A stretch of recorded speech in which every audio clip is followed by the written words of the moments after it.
है, measures of dispersion complete कर लिया है, measure of central tendency, this is what mean, median and mode complete कर लिया है। तो जिस बच्चों ने, जिस भी स्टूडेंट ने वो वीडियो नहीं देखी है, पहले जाके आप उसको कंप्लीट करिए, देन आप इस वीडियो को मूव ऑन करिए। आज हम बात करते हैं कोरिलेशन के बारे में, और कोरिलेशन एंड आपका नेक्स्ट चैप्टर जो है दिस इज रिग्रेशन। ये दोनों ही बहुत इंटर रिलेटेड चैप्टर्स है, तो प्लीज दोनों ही वीडियो मिस मत कीजिएगा। और जो भी बच्चे, आपके फ्रेंड्स, आपके पीएस, आपके क्लासमेट जो भी आपके साथ यूनिवर्सिटीज में पढ़ रहे हैं, प्लीज उनको वीडियो शेयर करिए। जो बच्चे सीयूटी की तैयारी कर रहे हैं, जो बच्चे एमबीए कर रहे हैं, बीबीए कर रहे हैं, बीकॉम कर रहे हैं, सभी के लिए वीडियो बहुत ज्यादा यूजफुल होने वाली है। और आपकी जो कोरिलेशन है, मैं आपको बताऊंगी कि कोरिलेशन का यूज हम कैसे शेयर मार्केट में करते हैं, किस तरीके से हम अपने ये जो शेयर मार्केट का यूज है, हम किस तरीके से कोरिलेशन के साथ रिलेटेड होता है, और रिग्रेशन को हम कोरिलेशन के साथ कैसे रिलेट करते हैं, ये हम बात करेंगे आज की वीडियो में। और प्लीज वीडियो को मिस मत कीजिएगा, वीडियो को एंड तक देखिए। आज ही क्लास स्टार्ट करते हैं कोरिलेशन के मेन के साथ। ये कोरिलेशन होता क्या है? देखो, कोरिलेशन आपको रिलेशनशिप बताता है दो वेरिएबल्स के बीच में। अब दो वेरिएबल्स आपको कुछ भी हो सकते हैं, एक्स एंड वाई आपने आपको दिया है, एक्स और वाई दो वेरिएबल्स है, उनके बीच में क्या रिलेशनशिप है ये आपको बताता है आपका कोरिलेशन। ठीक है, आप नाम से भी पता कर सकते हैं कोरिलेशन, यानी कि रिलेशन बताना दो डेटा या दो किसी भी वेरिएबल या किसी भी दो डेटा के बीच में जब कोई रिलेशनशिप बताता है, दिस इज व्हाट कोरिलेशन। अब इसी के साथ में थोड़ा सा अगर आपको बताना चाहूँ कि देखिए, अगर इन दोनों में रिलेशन है, ठीक है, इन दोनों में रिलेशन है, इन दोनों में रिलेशन कितना है, क्वांटिटी अगर आप मेजर करना चाहें कि क्या रिलेशन है, कितना रिलेशन है, तो ये आपको बताता है रिग्रेशन। ठीक है, तभी मैंने आपसे कहा था कि जो आपका रिग्रेशन टॉपिक है और आपका जो कोरिलेशन टॉपिक है, ये दोनों ही आपस में इंटर रिलेटेड टॉपिक्स है, तो दोनों को ही मिस मत कीजिएगा। तो मैं आपको बताती हूँ, कोरिलेशन आपको बताता है कि दो वेरिएबल्स के बीच में रिलेशनशिप है, ठीक है, बट वो रिलेशनशिप कितना है, किस तरीके से वो रिलेशनशिप एस्टेब्लिश किया गया है, किस फॉर्म में रिलेशनशिप है, ये आपको रिग्रेशन बताता है। ठीक है, तो यहाँ पे हम बात करेंगे कोरिलेशन के बारे में। देखिए, कोरिलेशन आपको बताता है रिलेशनशिप है दो वेरिएबल्स के बीच में। जैसे कि एक एग्जांपल लेते हैं, जैसे कि फाइनेंस है, ठीक है, फाइनेंस के अगर मैं बात की, अगर हम बात करते हैं फाइनेंस के अंदर गोल्ड और इन्फ्लेशन की, ठीक है, इन्फ्लेशन मतलब होता है, आपको पता होगा, महंगाई। ठीक है, जब किसी भी चीज से दाम बढ़ जाता है, महंगाई हो जाती है, उसको हम इन्फ्लेशन का तौर होता है। ठीक है, तो मान लीजिए अगर फाइनेंस के अंदर बात करें गोल्ड और इन्फ्लेशन की, तो अगर इसमें कहता है कि अगर गोल्ड के रेट बढ़ जाते हैं तो हम कहते हैं कि महंगाई बढ़ रही है, गोल्ड के रेट बढ़ गए वगैरह। तो अब ये इसमें बताता है कि अगर महंगाई होगी, अगर महंगाई का क्या असर पड़ता है गोल्ड के ऊपर, अगर क्या महंगाई बढ़ रही है तो क्या गोल्ड के रेट्स जो कम हो रहे हैं या फिर बढ़ रहे हैं। ठीक है, इसमें यही रिलेशनशिप बताता है कि क्या गोल्ड की वजह से इन्फ्लेशन पे क्या चेंज आ रहा है। इन दोनों के बीच में रिलेशनशिप बताता है कि गोल्ड के प्राइसेस जो है और इन्फ्लेशन के बीच में क्या रिलेशनशिप है। अगर इन्फ्लेशन यानी महंगाई बढ़ रही है, महंगाई बढ़ रही है, तो क्या गोल्ड के प्राइसेस जो गोल्ड की वैल्यू क्या वो बढ़ रही है, कम हो रही है। अगर वो बढ़ भी रही होगी तब भी वो इन्फ्लेशन पे डिपेंड होगी, और अगर वो नहीं भी बढ़ रही है, अगर वो कम भी हो रही है, तो वो इन्फ्लेशन की वजह से अगर हुई है, तो इन दोनों के बीच में रिलेशनशिप है, और यही रिलेशनशिप हमें कोरिलेशन बताता है। ठीक है, आई होप आपको समझ में आएगा। नहीं आया तो दूसरा एग्जाम्पल देखो, एजुकेशन। फॉर एग्जाम्पल अगर मैं एजुकेशन की फील्ड में बात करूँ, तो एजुकेशन में अगर मैं देखूँ तो स्टडी आवर्स, ठीक है, स्टडी आवर्स यानी कोई बच्चा कितनी देर पढ़ता है, उसके रिजल्ट में क्या रिलेशनशिप है। आप फॉर सपोज आप 8 घंटे पढ़ते हैं और आपका रिजल्ट बहुत अच्छा है, बिकॉज ऑफ 8 घंटे। मैं जस्ट एग्जाम्पल दे रही हूँ, बिल्कुल भी इसे बिल्कुल पर्सनली मत लीजिएगा, क्योंकि मैंने बहुत टॉपर्स को देखा है जो 5-6 घंटे भी पढ़ के बहुत अच्छा स्कोर करता है। तो मैं जस्ट एक एग्जाम्पल ले रही हूँ, प्लीज इसको सीरियस मत लीजिएगा। अब मैं टॉपिक पे आता है, अगर मैं कहूँ कि कोई बच्चा 8 घंटे पढ़ के बहुत अच्छे मार्क्स ला रहा है, ठीक है, तो ये इसके स्टडी आवर्स है वो किस पे डिपेंड करते हैं, मार्क्स के ऊपर। जो मार्क्स है उसके वो किस पे डिपेंड करते हैं, स्टडी आवर्स के ऊपर। तो ये दोनों एक दूसरे के ऊपर, ये एक दूसरे पर डिपेंड है, इन दोनों के बीच में कोई रिलेशनशिप है, यही हमें कोरिलेशन बताता है सिंपल सी भाषा में। ठीक है, दो चीजों के बीच में रिलेशनशिप, सिंपल सी बात है। अगर हेल्थ केयर के नाम पर, हेल्थ केयर में आपका जो ट्रीटमेंट है, कितने लोग ऐसे जिनका ट्रीटमेंट हो रहा है, कितने पेशेंट ऐसे हैं जो उस ट्रीटमेंट से ठीक हो रहे हैं। तो ये इन दोनों के बीच में इंपॉर्टेंस की बात करूँ कोरिलेशन की, तो आप इससे ही समझ रहे होंगे कितना इंपॉर्टेंट है ये आपके बिजनेस स्टैट्स के अंदर, कितना इंपॉर्टेंट है ये टॉपिक जो है वो बहुत इंपॉर्टेंट है। किसी भी दो डेटा के बीच में हम रिलेशनशिप अगर चेक करते हैं, तो आपकी जो गवर्नमेंट है, मैं एक छोटा सा एग्जाम्पल लेती हूँ, आपकी गवर्नमेंट है, आरबीआई जो भी है, अगर वो जो प्राइसेस को सेट करती है, वो सबसे पहले देखती है कि एक चीज मतलब जिस जो प्राइस है वो किस किस चीजों को इन्फ्लुएंस कर रहा है, तो वो दो चीजों के बीच में रिलेशनशिप देखते हैं, तभी वो प्राइसेस को सेट कर पाती है और तभी वो बजट बना पाती है। तो काफी चीजें कोरिलेशन की वजह से चल कर पाती हैं। देखिए इंपॉर्टेंस तो इसके बहुत सारा, अपनी मर्जी से एग्जाम्पल लेके लिख सकते हैं, जो मैंने अभी आपको बताया। देखिए सबसे पहले क्या था, अंडरस्टैंडिंग रिलेशनशिप बिटवीन वेरिएबल। मैंने आपको बताया कि ये वेरिएबल्स के बीच में रिलेशनशिप अंडरस्टैंड करती है। नेक्स्ट आता है static and predictive forecasting analysis. Forecasting करना यानी कि चीजों को प्री प्लान कर देना, यानी कि जो चीजें फ्यूचर में होने वाली है उनको थोड़ा सा स्टार्टिंग से प्री प्लान करके चलना। और वो भी किस तरीके से, आपने चीजों को, आपने जो अपना वेदर को, लोग कह रहे हैं वेदर फोरकास्टिंग, यानी कि उसने पहले वेदर को चेक कर रखा है, यानी कि चीजों को, यानी मार्केट को चेक करते हुए फोरकास्टिंग करना, पहले से प्री प्लानिंग करना, ये काम कोरिलेशन का होता है। यानी कि अगर उसने पास्ट डेटा के बीच में अगर उसने रिलेशनशिप, यानी पास्ट ईयर में आपका इन्फ्लेशन क्या था, और अगर उसने लास्ट टू लास्ट ईयर से उसको कंपेयर करा होगा, दोनों के बीच में रिलेशन निकाला होगा, तभी वो आने वाले ईयर्स की वो प्री प्लानिंग कर सकते हैं। तो यहाँ पे क्या करते हैं कि static and predictive forecasting analysis भी कर सकते हैं, between the comparison of the दो ईयर्स के बीच में रिलेशनशिप निकाल के वो कंपैरिजन कर सकते हैं। फाउंडेशन फॉर रिग्रेशन एनालिसिस, मैंने आपको बताया कि रिग्रेशन आपका क्या होता है कि आपने जो कोरिलेशन फाइंड किया है, यानी कि दोनों के बीच में रिलेशनशिप है, वो रिलेशनशिप कितना है, कितना रिलेशनशिप है, द क्वांटिटी, वो आपको रिग्रेशन बताती है। तो रिग्रेशन को पाने के लिए सबसे पहले आपको कोरिलेशन तो पता करना पड़ेगा, दो चीजों के बीच में आपको ये तो पता करना पड़ेगा कि हाँ कुछ रिलेशन है, तभी तो फाइंड करेंगे आगे कि वो कितना रिलेशन है। तो इसमें कहता है कि ये फाउंडेशन देता है रिग्रेशन एनालिसिस के लिए, फोरकास्टिंग करता है, स्ट्रेटेजिक प्लानिंग मैंने अभी आपको बताया, सपोर्टिंग डेटा गिवन, ये जो है वो सपोर्ट देता है, यानी कि अगर आप लास्ट ईयर के 2 ईयर्स के कंपैरिजन में, यानी दोनों के बीच में रिलेशनशिप निकाल लोगे, उसके बाद आपके पास ये सपोर्ट डेटा हो जाएगा डिसीजन बनाने के लिए। और अवॉइड करता है ये जो है, ये मिस इंटरप्रिटेशन, यानी कि ये गलतियों को अवॉइड करता है। यानी कि अगर आप दो चीजों के बीच में अगर रिलेशनशिप फाइंड कर लेते हो, प्री प्लानिंग कर लेते हो, तो आपकी जो मिस्टेक्स की जो संभावना है वो कम हो जाती है। ठीक है, तो ये कुछ इंपॉर्टेंस है, इनको मैं अभी जब आप लोगों को पूरा का पूरा नोट से पढ़ाऊंगी, वैसे मैंने आपके लिए ना नोट कर लीजिएगा एज इट इज, जैसे मैंने यहाँ पे लिखा है, आप ऐसे ही नोट कर लीजिए। आपको ये बहुत ज्यादा वर्क करने वाला है, आने वाले जब आपके एग्जाम्स होंगे तो उसमें आप बहुत ज्यादा इजीली इसको कर पाओगे। ठीक है, तो चलिए हम बात करते हैं थोड़ा सा इनके टाइप्स के बारे में, कितने तरीके के कोरिलेशन होते हैं, इसके न्यूमेरिकल्स कैसे डील किए जाते हैं, उन पर बात करते हैं। चलिए स्टार्ट करते हैं कोरिलेशन के बारे में। मैंने आपको ऑलरेडी बता दिया, कोरिलेशन दो वेरिएबल्स के बीच का रिलेशनशिप बताता है, ठीक है, उसको ही हम कोरिलेशन कहते हैं। तो वैसे मैंने आप लोगों को ऑलरेडी सब कुछ समझा दिया, बट एक बार देखिए, फिर भी हम लोग एक बार पढ़ते हैं थोड़ा डेफिनेशंस के साथ, कि यहाँ पे कहता है कि कोरिलेशन एक वो स्टैटिस्टिकल टेक्निक होती है जो कि रिलेशनशिप बताता है दो या दो से वेरिएबल्स के बीच में।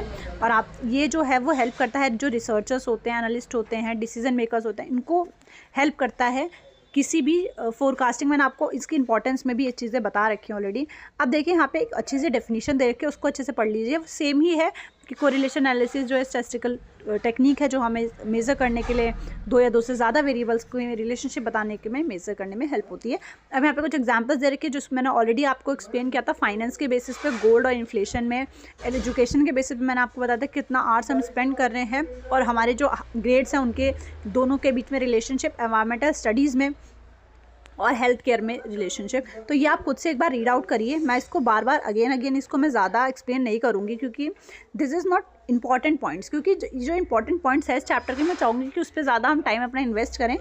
तो देखिए आपकी ये इंपॉर्टेंस, देखो मैं आपको ऑलरेडी इंपॉर्टेंस बता चुकी, एक बार आप इसे खुद से रीड आउट करेंगे, this is going to be very very useful for you. क्योंकि अगर मैं दोबारा से इस चीज़ को एक्सप्लेन करूँगी तो आपको भी बहुत ज़्यादा डिफिकल्टी होगी सुनने में। आप अगर वीडियो स्टार्टिंग से देख रहे हैं तो आपको ऑलरेडी ये पढ़ते ही समझ में आ जाएगा। तो प्लीज़ आप इसे एक बार खुद से रीड आउट करिए, तभी आप नेक्स्ट पॉइंट पढ़िए। अब अपने सबसे इंपॉर्टेंट टॉपिक की तरफ चलते हैं, this is correlation coefficient. Correlation coefficient क्या है? देखिए, कोरिलेशन कोफिशिएंट जो है, मैंने आपको बताया, इसको हम आर से डिनोट करते हैं, ठीक है। ये जो है ये डिग्री बताता है और डायरेक्शन बताता है कि आपका रिलेशनशिप किस डायरेक्शन में है, उसकी डिग्री क्या है। This is called coefficient correlation. और ये जो है वो -1 से -1 से +1 के बीच में वेरी करता है। -1 से +1 के बीच में आप क्या समझ सकते हो, बीच में 1 0 ही होता है, तो या तो ये -1 0 +1 के कोई क्वान्टिफाई करता है। तो देखिए मैं आपको बताती हूँ कि ये 3 तरीक़ों से किस तरीके से हाईलाइट है। सबसे पहला, अगर वो +1 है आपका, अगर कोरिलेशन कोफिशिएंट जो है वो +1 है तो वो परफेक्ट पॉजिटिव होता है। +1 में आप पॉजिटिव, इस नाम से भी आप समझ सकते हो। इसका जो ग्राफ है वो इस तरीके से जाता है, ये इसका जो पॉजिटिव है पॉजिटिव तरीके से जाता है, ये एक्स वेरिएबल है, वाई वेरिएबल है, उसका जो ग्राफ है वो, इसकी जो लाइन है वो पॉजिटिव जाती है, दिस इज कॉल्ड इंक्रीमेंट में जाती है, इसको हम परफेक्ट पॉजिटिव कोरिलेशन बोलते हैं। परफेक्ट पॉजिटिव कोरिलेशन वो रिलेशन होता है कि अगर किसी एक चीज़ में इंक्रीमेंट होगा तो सेकंड चीज़ में भी सेम तरीके से ही इंक्रीमेंट, या अगर वो एक चीज़ में अगर डिक्रीज़ होगा, अगर एक्स डिक्रीज़ होगा तो वाई भी डिक्रीज़ ही होगा, इसके हम बोलते हैं परफेक्ट पॉजिटिव कोरिलेशन। अब नेगेटिव कोरिलेशन होता है जब आपका जो रेंज है वो -1 आती है। -1 के मतलब होता है कि वो परफेक्ट नेगेटिव कोरिलेशन होता है, ठीक है। तो देखिए -1 में आपको ये पता है कि परफेक्ट नेगेटिव कोरिलेशन होता है। अब नेगेटिव का मतलब देखिए कि अगर x जो है अगर वो बढ़ेगा तो y जो है वो दूसरे डायरेक्शन में जाएगा, यानी कि y कम होगा, इसको हम नेगेटिव कोरिलेशन बोलते हैं, ठीक है। उसके बाद आपसे कहता है कि नेगेटिव कोरिलेशन यही बताता है, जैसे कि एग्जांपल अगर मैं आप लोगों को दूं कि अगर किसी बाइक की स्पीड अगर बढ़ती है तो आपकी ट्रेवल यानी कि आपकी दूरी कम होती जाती है। अगर स्पीड बढ़ती है तो दूरी कम होती है, राइट। तो ये जो है ना एक्स वेरिएबल अगर बढ़ रहा है तो वाई वेरिएबल क्या हो रहा है, कम हो रहा है, तो इसको हम नेगेटिव कोरिलेशन बोलते हैं। एक अगर वेरिएबल में पॉजिटिव या नेगेटिव चेंज होता है तो सेम उसका जो दूसरा वेरिएबल है वो डिफरेंटली चेंज होता है, इसको हम नेगेटिव बोलते हैं। और इसका जो ग्राफ है वो नीचे की तरफ लाई करता है, ये दोनों इसके ग्राफ हैं। अब आपसे कहता है नो कोरिलेशन, जब आपका वेरिएबल आपका 0 पे लाई आता है, कोफिशिएंट आपका 0 होता है, तो वहाँ पे आपका कोई रिलेशन नहीं होता। जैसे कि फॉर एग्जाम्पल कि आपके पैरों का, शूज़ का जो साइज़ है, ठीक है, शू के आपके जो साइज़ है वो आपके इंटेलिजेंस में कोई रिलेशन नहीं है, ठीक है, तो इसको हम नो रिलेशन बोलते हैं, नो कोरिलेशन। तो ये आपका जो ग्राफ है वो डायरेक्टली सिंपल जाता है लीनियर तरीके से, ठीक है। तो this is called correlation coefficient. ये 3 तरीके से हम इसे नापते हैं, ठीक है। आप इसके ग्राफ अच्छे से याद करके जाइए, समझ के जाइए, क्योंकि ये एग्जाम में ज़्यादातर पूछे जाते हैं। अब यहाँ पे कुछ आपसे कह रहा है कि कोरिलेशन कोफिशिएंट की कुछ वैल्यूज़ हैं, इन्हें आप एक बार खुद से रीड करिए, मैं आपको वैसे बता देती हूँ। +1 आएगा, मैंने आपको पता परफेक्ट पॉजिटिव होता है। अगर वो 0.7 से यानी कि ये पॉजिटिव ही हुआ, 0.7 से 0.99 के बीच में आता है तो वो स्ट्रॉन्ग पॉजिटिव कोरिलेशन होता है। अगर वो 0.3 से 0.7 के बीच में आता है तो वो मॉडरेटली पॉजिटिव कोरिलेशन होता है। अगर वो 0 से 0.3 के बीच में आता है यानी कि वो वीक पॉजिटिव, यानी कि वो जितना नीचे जाता जाएगा वो इतना ही वो वीक होता जाएगा, ठीक है।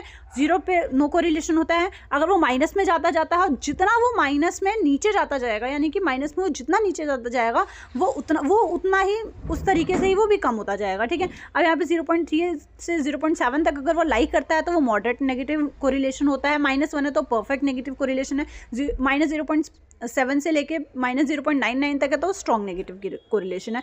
तो कुछ इस तरीके से कोरिलेशन के कुछ टाइप्स यहाँ पे सेट किए गए हैं, तो आप इसे एक बार खुद से रीड करिए। वैसे कुछ है नहीं इसके अंदर, मैंने आपको मेन जो 3 थे और उसका ग्राफ मैंने आपको समझा दिया, ठीक है।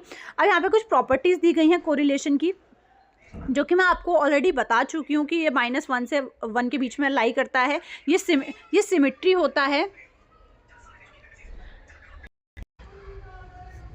ठीक है। फिर आपसे कहते हैं ये सिमेट्री में आपको पता है जहाँ पे मीडियन मोड और जो आपकी सेंट्रल वैल्यूज़ हैं वो इक्वल होती है, मीडियन मोड और मीन जो है आपका वो इक्वल होता है। तो यहाँ पे कहता है कि कोरिलेशन कोफिशिएंट जो है वो अनचेंज होता है, यानी कि चेंज नहीं होता, अनचेंज रहता है, यानी कि चेंज नहीं होता। मैंने आपको बताया तीनों इक्वल होते हैं। उस केस में जैसे कि जो आपको कोरिलेशन XY 2 वेरिएबल है, चाहे आप उसे YX कर दो चाहे वो XY कर दो, वो चेंज नहीं होगा, ठीक है। तो वो यही बताता है। ये इम्पैक्ट होता है आउटलाइनर्स पे। आउटलाइनर्स आपको पता है, मैंने आपको बताया था, आपके मूवमेंट्स में आउटलाइनर्स होते हैं जो बाहर की वैल्यूज़ होती हैं, वो यहाँ पे उस पर इम्पैक्ट डालता है। ये इंडिपेंडेंस होता है, मैंने आपको बताया आर जो है यहाँ पे जो कोफिशिएंट है वो इंडिपेंडेंट होता है। लीनियर रिलेशनशिप अजम्पशन भी आपका करता है। कोरिलेशन और कॉजन में भी आपको कॉजन बताऊंगी, कॉजन क्या होता है, तो उसमें से आपको पता चलेगा कोरिलेशन कॉजन जो है वो इक्वल नहीं होता। इसको तब हम पढ़ेंगे, इसे छोड़िए। चेंज करता है ये ऑरिजिन और स्केल में चेंज करता है। आर जो है वो मैंने आपको बताया इंडिपेंडेंट होता है, चेंज वो अपने मर्जी से चेंज करता है, वो वहाँ पे उसके पास इंडिपेंडेंस है, वो चाहे किसी भी स्केल किसी भी ऑरिजिन के साथ वो अपने आप को चेंज कर सकता है, ठीक है। तो ये तो थे आपके पास कुछ प्रॉपर्टीज़ थी कोरिलेशन की, ठीक है। अब हम बात करते हैं कि टाइप्स ऑफ कोरिलेशन, कितने तरीके के कोरिलेशन होते हैं। तो देखिए 3 तरीके कोरिलेशन जो ना वो 3 बेसिस पे बांटे गए हैं। सबसे पहला है कि डायरेक्शन, किस डायरेक्शन ऑफ रिलेशनशिप के बेसिस पे, नंबर ऑफ वेरिएबल्स के बेसिस पे और नेचर ऑफ रिलेशनशिप के बेसिस पे। तो बेस्ड देखिए रिलेशनशिप के डायरेक्शन में किस तरीके से 2 तरीके से नापे गए हैं, पॉजिटिव कोरिलेशन, नेगेटिव, जो हमें अब पढ़ के आए हैं कि देखो पॉजिटिव कोरिलेशन होता है जब अगर एक वेरिएबल बढ़ता है तो दूसरा वेरिएबल भी बढ़ता है, ठीक है, तो उसे हम कहते हैं पॉजिटिव कोरिलेशन, जो अभी हमने ऊपर पढ़ा, ठीक है। अब नेगेटिव कोरिलेशन होता है जब एक वेरिएबल बढ़ रहा है और दूसरा वेरिएबल कम हो रहा है, ठीक है। उस केस में या फिर पहला वेरिएबल कम हो रहा है, दूसरा वेरिएबल बढ़ रहा है, तो वो नेगेटिव कोरिलेशन होता है। एक की वजह से दूसरे में भी कोई ना कोई प्रॉब्लम या कोई ना कोई चेंज आ रहा है, this is called negative correlation. तो ये हो गया आपका दो तरीके से रिलेशनशिप के बेसिस पे आपके कोरिलेशंस। अब नेक्स्ट हमारे पास कहता है on the basis of variables के बेसिस पे तीन तरीके के कोरिलेशन आपको डिफाइन किए गए हैं। This is simple correlation, multiple और पार्शियल कोरिलेशन। अब सिंपल कोरिलेशन वो रिलेशनशिप होता है, वो कोरिलेशन होता है जहाँ पे आपके जो वेरिएबल्स हैं, दो वेरिएबल्स हैं, फॉर एग्जांपल एक्स और वाई आपके दो वेरिएबल्स हैं, और वहाँ पे वो जो वेरिएबल्स है ना उनका जो रिलेशनशिप है वो एनालाइज करता है, मतलब सिंपल रिलेशनशिप होता है। जैसे कि देखो यहाँ पे कह रहा है assessing the relationship between an athlete, athlete की कितनी ट्रेनिंग आवर्स कितनी है, वो कितनी देर ट्रेनिंग करता है कोई एथलीट है, उसकी परफॉर्मेंस के बेसिस। तो ये क्या है, ये लीनियर कोरिलेशन है, जैसा अभी हम पढ़ते हुए आ रहे हैं ऊपर से। तो ये आपका सिंपल कोरिलेशन, आपका लीनियर कोरिलेशन होता है, ठीक है।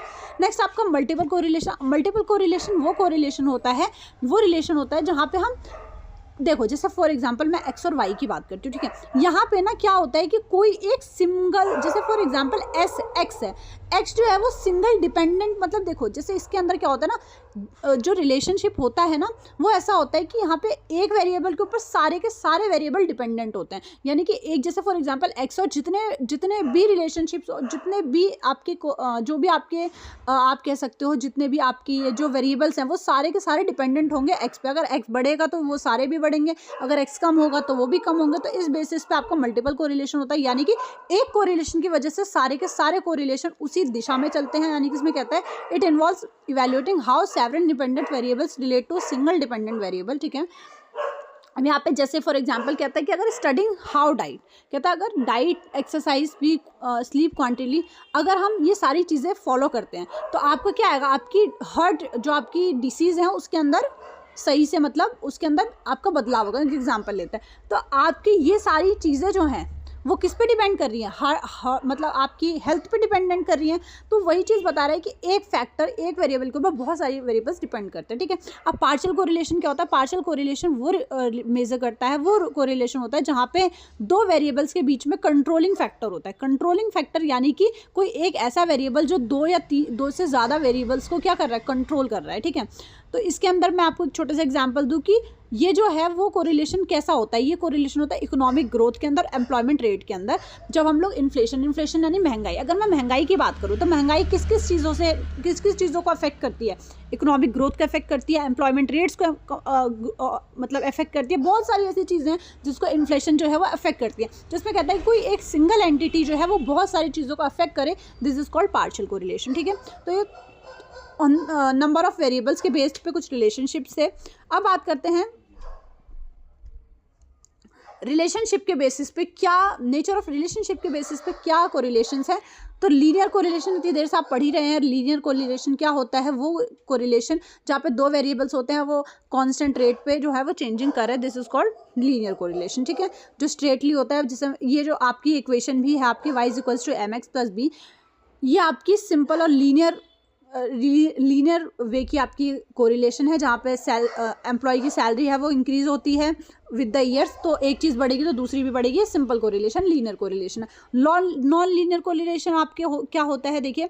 अब देखिए लीनियर कोरिलेशन, देखिए यहाँ पे उसका ग्राफ गिवन है कि यहाँ पे देखिए ये जो है वो बढ़ता जाएगा या घटेगा तो फिर घटता जाएगा। इसके अंदर बहुत ज़्यादा दिमाग लगाना नहीं होता है, ठीक है। बट इसके अंदर इसके अंदर क्या है, नेक्स्ट आपका जो आप कह रहा है कि नॉन कोरिलेशन कर्व लाइनर, और लीनियर में तो हमेशा वो सीधा ही जाएगा। आपका जो ये नॉन लीनियर है जिसको हम कर्वी लाइनर कोरिलेशन कहते हैं, इसका जो रिलेशनशिप है वो डिफरेंट रेट्स पे होता है। यानी कि एक्स और वाई ना स्ट्रेट लाइन को फॉलो नहीं करते हैं, वो कर्व को फॉलो करते हैं। कर्व यानी कि ये अब इसको फॉलो करते हैं। और इसका जैसे कि देखो इसमें कह रहा है लेट स्ट्रेस लेवल, जो आपका स्ट्रेस लेवल है वो उसको हम मान लो एक्स मान लिया, हमने एक वेरिएबल मान लिया कि आपको कोई स्ट्रेस लेवल है, आपके पास कोई स्ट्रेस है, ठीक है। और नेक्स्ट आपका प्रोडक्टिविटी आपको काम कितना करना है, ठीक है, आपकी प्रोडक्टिविटी क्या है। तो इसमें कहता है कि अगर मॉडरेट स्ट्रेस होगा, मॉडरेट स्ट्रेस जो है वो प्रोडक्टिविटी को इम्प्रूव कर सकता है, बट अगर ज़्यादा स्ट्रेस होगा तो वो उसको कम भी कर सकता है। तो इसमें यही कह रहा है कि अगर आपका स्ट्रेस जितना बढ़ता जा रहा है उतनी आपकी प्रोडक्टिविटी क्या हो रही है, कम हो रही है। यानी कि इसका नेगेटिव रिलेशन है। एक छोटा सा एग्जांपल है कि अगर आपका स्ट्रेस बढ़ेगा तो आपका काम करने का मन, जो आपकी प्रोडक्टिविटी वो ऑलरेडी कम होगी। तो ये दोनों के बीच में negative relation, this is called non linear, ठीक है। जो लीनियर नहीं है वो नॉन लीनियर। देखो हम लोगों ने सारे टाइप्स वगैरह पढ़ लिए हैं, किस तरीके से कोरिलेशन, कैसे पॉजिटिव नेगेटिव सब कुछ मैंने मैंने आप लोगों को बता दिया है। एक नया टॉपिक यहाँ पे अराइज होता है, दिस इज कॉजन। एंड कॉजन आपका होता है, एक आपका कोरिलेशन है और एक कॉजन। कोरिलेशन में हमने पढ़ा कि एक्स और वाई दो वेरिएबल्स हैं, उनके बीच में कोई रिलेशनशिप होगा, फाइन। बट आपसे कॉजन क्या कहता है कि अगर एक्स और वाई जो है ना, दोनों के बीच में रिलेशनशिप तो है, ओके, बट ये दोनों ना कोई एक वेरिएबल है दूसरे के ऊपर डिपेंडेंट होगा, ठीक है। अब डिपेंडेंट इन द सेंस कि अगर x बढ़ेगा तो y बढ़ेगा, या फिर x कम होगा तो y कम होगा, ठीक है। x की वजह से ही y पे डिफरेंस आएगा, ठीक है। बट आपको कोरिलेशन में बताया जाता है कि x और y के बीच में रिलेशनशिप होगा। ये डिपेंडेंट रिलेशनशिप भी हो सकता है, इंडिपेंडेंट हो सकता है, ठीक है, कोई दिक्कत नहीं है, बट रिलेशनशिप होगा वो इंडिपेंडेंट होगा। इंडिपेंडेंट वे में यानी कि x और y अपने x और y दोनों का अलग अलग फिनोमेना होगा, दोनों का अपना अपना रिलेशन होगा। बट यहाँ पे कहता है कि x और y जो है वो एक दूसरे के ऊपर डिपेंडेंट है, ठीक है। This is called the causation. If one variable directly affects another called causation, ठीक है। मैं एक छोटा सा एग्जांपल देती हूँ कि कोल्ड आया, यानी आप समझो विंटर्स आया, ठीक है। अगर मैं x मानू विंटर्स को और y मानू अगर मैं विंटर्स के क्लोथ्स को, अगर विंटर आया है तभी विंटर्स के क्लोथ्स भी आएंगे। दुकान पे गए हैं आप, किसी की क्लोथ की शॉप है, अगर विंटर्स आएंगे तभी उसके कपड़े बिकेंगे, अदरवाइज उसके कपड़े नहीं बिकेंगे। यानी कि एक्स जो है वो विंटर्स जो है वो किस पे डिपेंडेंट है, सॉरी विंटर्स के क्लोथ जो है वो किस पे डिपेंडेंट है, विंटर पे। तो दिस इज कॉल्ड द कॉजन, ठीक है। तो इसमें यही बता दूं, एक छोटा सा एग्जांपल दिया, आप अपने चाहे तो इसे एग्जाम में लिख सकते हैं। और इसका मैं पूरा टेबल आपको दोनों का डिफरेंस भी अभी आपको मैं पूरा नोट पढ़ाऊंगी अच्छे से। इसके बाद हम लोग फिर पूरा पियर्सन, कैंडल, ताऊ वगैरह पियर्सन का और उसका भी है आप लोगों के सिलेबस में शायद, स्पीयरमैन का सारे के सारे थ्योरीज भी करेंगे, और फिर सैंपल एरर, प्रोबेबल एरर भी है, उसे भी कंप्लीट करेंगे। तो आज की क्लास यानी कि आगे 2 से 3 क्लासेस में आपका रिग्रेशन कंप्लीट होने वाला है अच्छे से। बिल्कुल मिस मत कीजिएगा, मैं आपको हर एक छोटी से छोटी चीज बताऊंगी जो आपके एग्जाम के पॉइंट ऑफ व्यू से बहुत इंपॉर्टेंट होगी। तो प्लीज आप मेरी वीडियोस को बिल्कुल मिस मत कीजिए, this is my request to all of you, ठीक है। तो आज का ये आपका खत्म हो गया, वो थोड़ा सा मूव ऑन कर लेते हैं कि कितने टाइप की थ्योरीज हैं और आपका न्यूमेरिकल पार्ट क्या क्या था आप लोगों से उसके। कॉजन मैंने आपको बताया ऑलरेडी, मैं आपको एक्सप्लेन कर चुकी हूँ व्हाट इज कॉजन, ठीक है। कॉजन जो है वो एग्जिस्ट करता है। कॉजन वो होता है जहाँ पे दो एंटिटी जो हैं वो एक दूसरे के ऊपर डिपेंड होती हैं। एक्स जो है वो वाई के ऊपर डायरेक्टली डिपेंड होता है, बट ऐसा कोरिलेशन में नहीं होता। कोरिलेशन में यहाँ पे जो है वो दोनों के बीच में रिलेशनशिप बताती है इंडिपेंडेंट तरीके से। तो ये जो है वो टेम्परल सीक्वेंस होते हैं, यानी कि टेम्पररी काम होता है, इसका कोई पक्का काम नहीं हो सकता। कंसिस्टेंट रिलेशनशिप होता है इसके अंदर, और ये जो है वो एलिमिनेशन करती है अदर इन्फ्लुएंसेस को, ठीक है। अब यहाँ पे आप इसे खुद से एक बार रीड करिए, क्योंकि मैं आपको ऑलरेडी अगर 1 to 1 हर चीज़ पढ़ाऊंगी तो it is not possible for me to learn and for you also, क्योंकि चैप्टर बहुत बड़ा है। कोरिलेशन और कॉजन मैंने आपको दोनों पढ़ाए हैं, और दोनों को एक बार आप अच्छे से वीडियो को पॉज करके एक बार इससे से रीड करिए। और यहाँ पे देखिए कॉजन के कुछ एग्जांपल्स दे रखे हैं कि अगर हम अच्छा खाना नहीं खाएंगे तो हमारे जो बच्चे हैं, जो बच्चों की लाइफ होती है उसकी ग्रोथ में जो है वो स्टंट होगा, यानी कि ख़राब होगी। अगर हम अच्छे से सोएंगे नहीं तो हमारी जो मेमोरी है, हमारा अटेंशन है, हमारा डिसीजन मेकिंग ख़राब होगा। स्मोकिंग करेंगे तो हमारी कैंसर की जो प्रॉब्लम है वो बढ़ने के चांसेस होते हैं। तो यहाँ पे ये बताया गया है कि एक चीज़ दूसरे के ऊपर कैसे डिपेंड होती है। तो इसे आप एक बार रीड रिलेशन क्या होता है, रैंक कोरिलेशन मैंने आपको, जैसे कि मैंने अभी आपको ये नहीं बताया बट मैं आपको बताती हूँ, ये जो है ना वो आपके 2 तरीके से यूज़ होता है rank correlation. This is Spearman rank correlation, ये थ्योरी है, आप समझ सकते हो, कैंडल ने एक थ्योरी दी थी। ये दोनों इसी बेस पर है। अब देखिए रैंक क्या होता है, देखिए काफ़ी चीज़ें ऐसी होती हैं जिसमें हम अब उसको न्यूमेरिकल्स में हम उसको नहीं सॉल्व कर सकते, उसका हम डायरेक्टली रिलेशनशिप नहीं निकाल सकते विद इन द नंबर्स।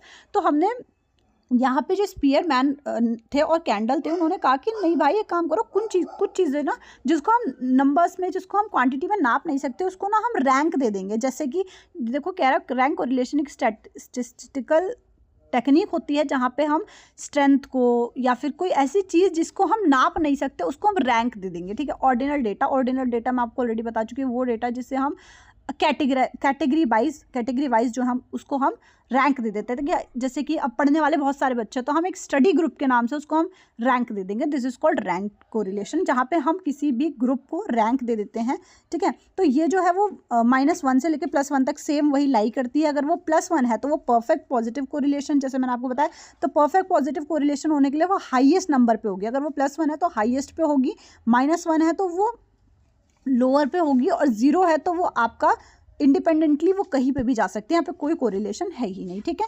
अब यहाँ पे अगर मैं बात करूँ, देखिए रैंक कोरिलेशन और यहाँ पे पियर्सन ने आपको दिया था वो वाला जहाँ पे हम न्यूमेरिकली डेटा को करते हैं लीनियर रिलेशनशिप वाला, और यहाँ पे नॉन लीनियर रिलेशनशिप में हम जो पढ़कर आए ऊपर से, तो जो नॉन लीनियर जिसको हम नंबर्स में नाप नहीं सकते क्वांटिटी में, वो हमारा रैंक कोरिलेशन तय करेगा। और पियर्सन ने कहा था, पियर्सन जो वो नंबर्स के थ्रू खेलता है, तो this is called linear relationship, यहाँ पे हम क्वांटिफाई करेंगे, ठीक है। तो अब हम बात, और ये जो रैंक कोरिलेशन है 2 तरीके से हमने 2 तरीके में दिए हैं। अब देखिए ये हम पढ़ेंगे अपनी नेक्स्ट वीडियो में, ठीक है। अब ये वाला जो पार्ट है यहाँ तक आज की क्लास में हमने थ्योरी सारा कवर कर लिया। अब कल की क्लास में हम मेजरमेंट करेंगे और हम वो पढ़ेंगे, मतलब न्यूमेरिकल पार्ट सॉल्व करेंगे इस चैप्टर का। तो आज की क्लास में सबसे पहले आप बैठिए, अपना थ्योरी पार्ट थोड़ा मजबूत कीजिए और इसको अच्छे से एक बार रीड कीजिए। उसके बाद फिर हम कल की क्लास में बात करेंगे कोरिलेशंस के न्यूमेरिकल्स के बारे में, क्योंकि बहुत अच्छा टॉपिक है, बहुत अच्छा चैप्टर है, तो प्लीज़ मिस आउट मत कीजिएगा। और आज की क्लास को हम यहीं ख़त्म करते हैं। तो वीडियो अच्छी लगी हो तो प्लीज़ लाइक कीजिए, सब्सक्राइब कीजिए। और आज मैं आई होप आपको इसके बाहर, मैं इस चीज़ की गारंटी मैं देती हूँ, इसके बाहर आपका पेपर नहीं आएगा। तो प्लीज़ ये वीडियो को शेयर कर दीजिए और अच्छे से आज का थ्योरी पार्ट ख़त्म कीजिए। देन कल हम बात करते हैं इसी ही चैप्टर के में न्यूमेरिकल पार्ट्स पे। तो आज की क्लास के लिए thank you so much for being part with me and thank you so much for watching the video. Please पढ़ाई कीजिए और एग्ज़ाम अच्छे से जाए। Thank you everyone.